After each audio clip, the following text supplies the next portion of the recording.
Welcome to Cloudify Podcast, brought to you by Cloud Advisory. On this podcast, we talk about ways to grow, innovate, and automate your business using the Salesforce Customer Experience Platform. Without further ado, here is the next episode of Cloudify.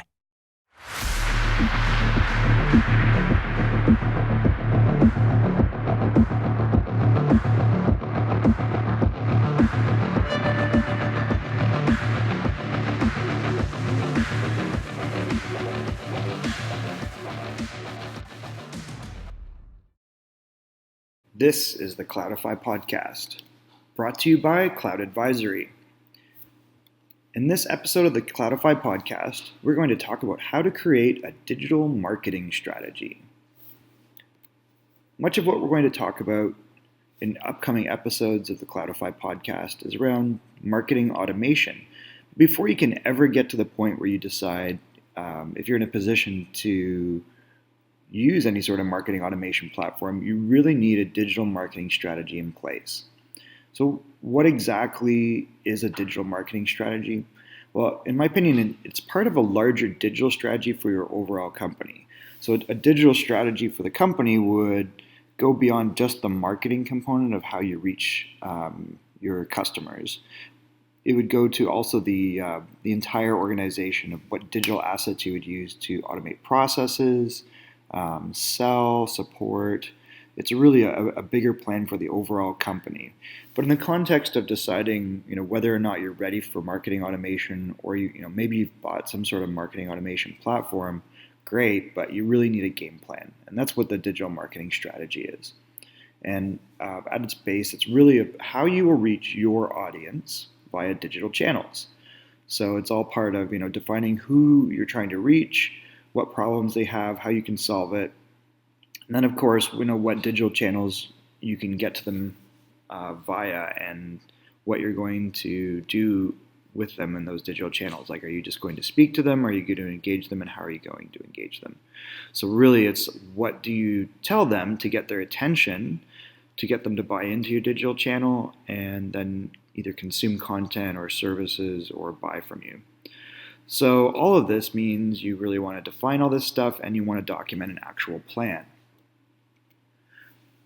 And really the first part of documenting any sort of plan is to define your audience. So first, we kind of go through this typical marketing process of saying, like, who is your ideal customer? And then what you want to do is profile them. So you want to kind of come up with what their demographics are. And a normal step of defining any marketing plan, including your digital marketing plan, is to kind of create avatars for who your ideal customer is. How old are they? What are their interests? Maybe even come up with a name for them: Johnny, Sally, Susie. Maybe your customer is more B2B or rather than B2C, so you want to define that. And then really what you do in those avatars is you want to define what problems they have and how they search for solutions to those problems. So in the digital world, search is such a huge component of figuring out, how do I come up with a solution? We know that probably 75% of all purchases are researched on the internet before they're ever made, whether they're made now also on the internet or whether they're made offline. So what you want to do is you want to understand how someone that has a particular problem that you solve, how they're searching for those solutions. And then what you can do to help them is also what you want to define. So those two pieces of information are going to be really critical when you're building out your digital strategy. Because then what you want to do is you want to define all the steps in their buying journey. So what steps does that ideal client follow to solve the problem that you help them with? Now, there might be a lot of different stages, but really this is the psychology of what someone that might go to Google or might go on social media or might go to other means, what are the steps that they follow to find a solution to a problem they have? So the first stage of usually their journey, and there might be other stages in the journey that you define, but somewhere in there is really that they have an awareness of a problem. So there's self-awareness that, hey, I've got this problem and I'm looking for solution to the problem potentially. The second is really the seeking of a solution, where they're actually getting serious about finding an actual solution to the problem. So maybe stage one, someone is looking at, articles. Let's use a really rudimentary example. They are looking at articles on broken down old cars because maybe they have a broken down old car. So there's really the awareness of, I've got a problem with my car. Maybe what they're searching for is general information on the specific problem they're having to decide whether or not they can fix that problem. So, maybe it's the car won't turn over. So let's say that you can't start your car and you're searching for articles on that topic. When it's time to seek a solution, maybe they're trying to find someone that fixes cars that won't start. Or, maybe part of their research is now to the point where they want to solve the problem. So that's really the seeking of a solution stage.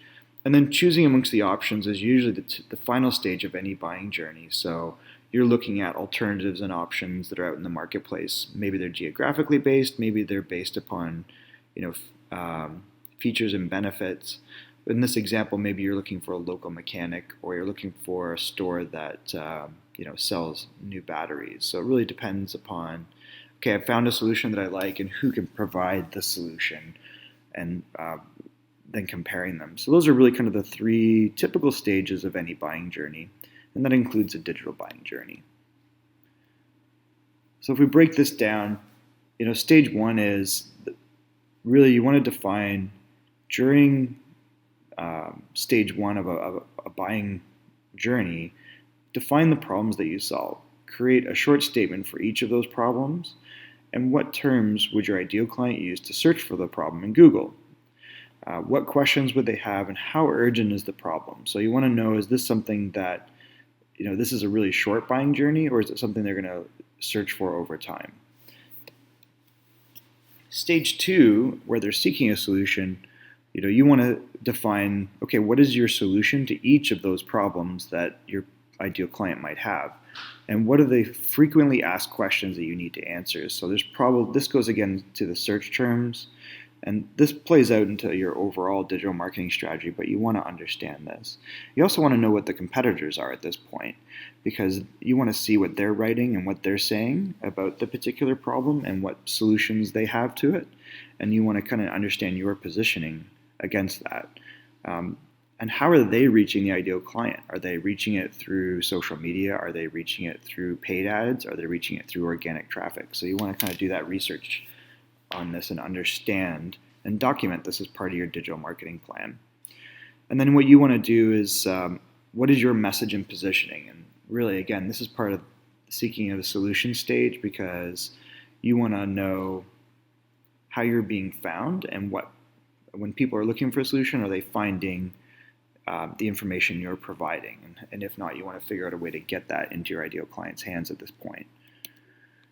Stage three is when the client is looking at specific options, you want to, again, know what the options and features and benefits of each of those options are. So this goes a little bit back to your competitive research, and you want to understand what tools you can create to uniquely answer frequently asked questions. So this is where it's getting more specific, and you want to put content into the hands during this stage of the buying journey that will help someone either opt into your list, or pick up the phone and call you, or email you, or maybe it's to conduct a transaction online.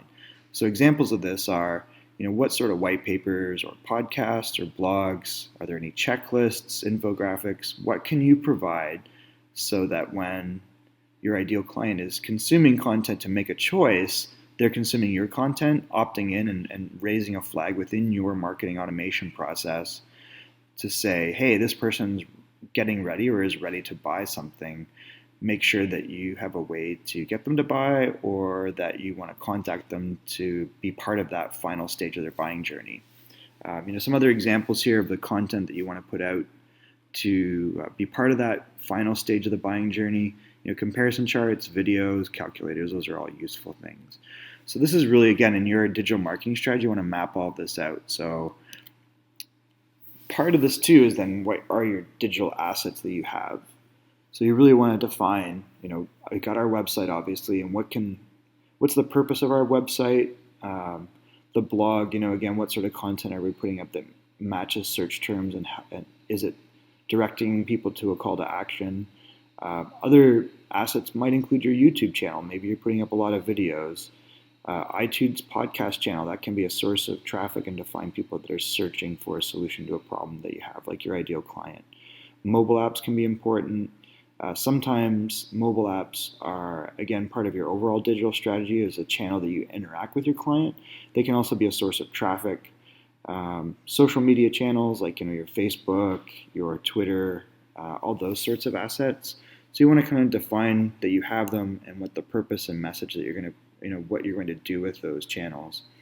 Email lists, like what email lists do you have and what email lists are you going to build, and how do maybe these other assets dovetail into building your email list, and then how frequently are you going to hit those email lists and with what sort of messages, and what's the purpose of each of those email campaigns that you might have.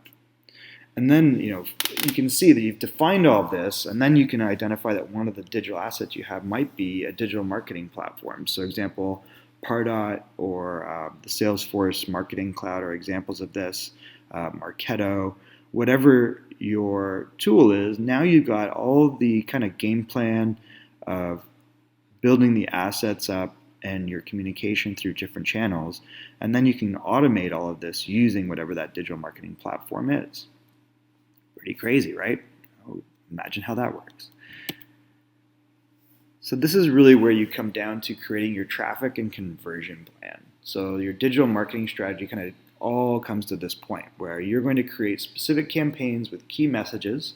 You're going to figure out what traffic sources are ideal to deliver those key messages to your ideal client. So allowing your ideal client to find your solution through some sort of a traffic source. And then what you want to get them into is maybe landing pages with opt-ins.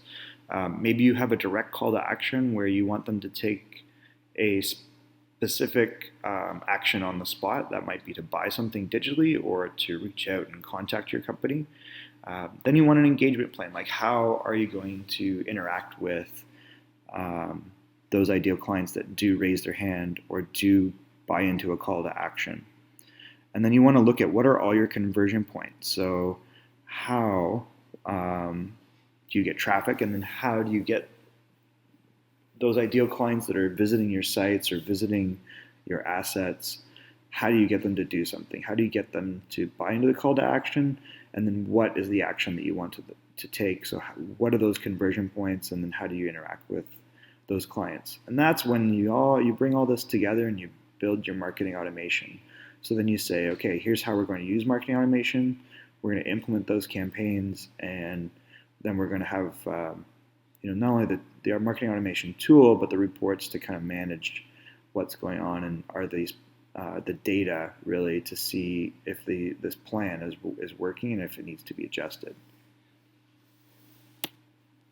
Here's an example of really high level what a lead generation and conversion model might look like at the end of it. So we use the example of Lawyer One Marketing, providing basically we've identified what are the traffic sources for Lawyer One Marketing in both the paid, organic, and social, and then how do we get them into some sort of a conversion point or an opt-in? What are we going to do to capture the identity of potential clients that meet the ideal client profile? And then what's the conversion point? What's the call to action? And then how do we get them to do something? What do we want them to buy from us? So this is just kind of a high-level overview of a little graphic that would probably be helpful to create once you've defined all these things. So you can see kind of the flow from traffic to opt-in to then conversion to being a customer or some sort of financial transaction or other transaction that makes them an actual customer. Okay, well, hopefully that was a good overview of how to create a digital marketing strategy. This might be something that you can do internally at your business. If you need help with that, that's also something that you can reach out to a consultant like Cloud Advisory to provide. Shameless plug, but it's definitely something that we help before you ever get to the stage of actually implementing marketing automation. You're going to want to go through that discovery and documentation phase to define really what you're going to do with the marketing automation platform that you buy, whether it's just email marketing or there's social marketing or mobile, whatever it is. So if you do want help, you can always reach out and we can help with that. As well, we'll provide some the document for this podcast. You can use it as a resource to develop your own digital marketing plan. And And then, it makes sense now that we've defined how to develop a digital marketing plan, that we can talk about, okay, well, what are the digital marketing automation options? And specifically, we're going to talk about in the next few episodes, what is Salesforce Pardot and how it can help you automate your digital marketing. In episode 8, we'll talk about what is the Salesforce Marketing Cloud. So these are two different offerings that Salesforce has in the marketing automation space. By no means are these the only ones out in the marketplace, but we're going to talk specifically about them. In episode 9, we'll talk about how you choose between maybe Pardot and the Marketing Cloud, but also other marketing automation platforms. So there are quite a few other platforms out there, obviously, HubSpots and the Marketos of the world. There's simpler tools like MailChimp and Constant Contact. It really depends on the complexity of your buying journey and your budget and the size of your organization and how much you're investing in digital marketing. So look for those upcoming episodes. If there's any comments or questions, please leave them below, or you can contact us at ideas@cloudadvisory.io. Otherwise, we look forward to having you on future episodes, and let us know what you think, and please share this out with other people you think might be interested. Thank you, and looking forward to the next episode.